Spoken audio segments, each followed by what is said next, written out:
Hello बच्चों, तो आओ प्रश्न को देखते हैं। यदि एक वृत्त का क्षेत्रफल 154 सेंटीमीटर स्क्वायर है तो इसकी परिधि क्या होगी, यह हमें ज्ञात करना है। इसके लिए बच्चों यहाँ पर हमें 4 विकल्प दिया गया है। ए विकल्प में 11 सेंटीमीटर, बी विकल्प में 22 सेंटीमीटर, सी विकल्प में 44 सेंटीमीटर, डी विकल्प में 66 सेंटीमीटर।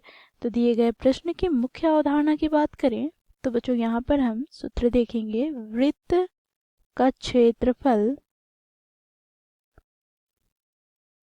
का सूत्र होता है पाई गुणी आर स्क्वायर तथा वृत्त की परिधि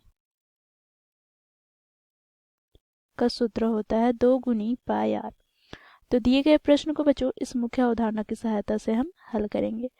बच्चों देखो, प्रश्न में हमें वृत्त का क्षेत्रफल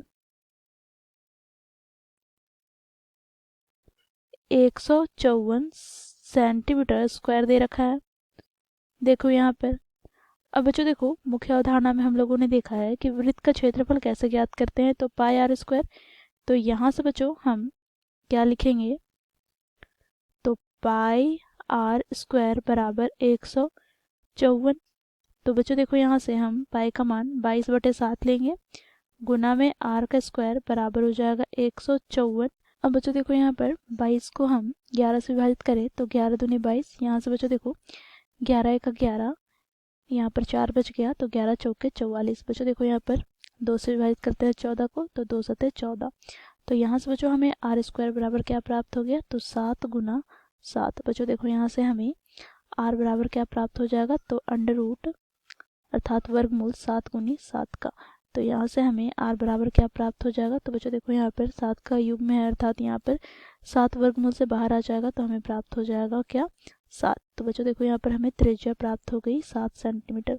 अब बच्चों देखो, प्रश्न में हमें क्या कहा गया है, तो वृत्त की परिधि हमें ज्ञात करने को कहा गया है। तो यहाँ से बच्चों हम वृत्त की परिधि ज्ञात करेंगे।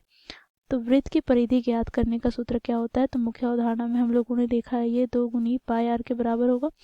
तो बच्चों देखो यहाँ से हम मान रखेंगे तो यहाँ पर हमें प्राप्त हो जाएगा 2 गुनी पाई का मान 22/7 गुना त्रिज्या हम लोगों ने आर ज्ञात किया है 7। तो बच्चों देखो 7 से 7 कट जाएगा तो यहाँ से हमें प्राप्त हो जाएगा 22 दूनी 44 सेंटीमीटर।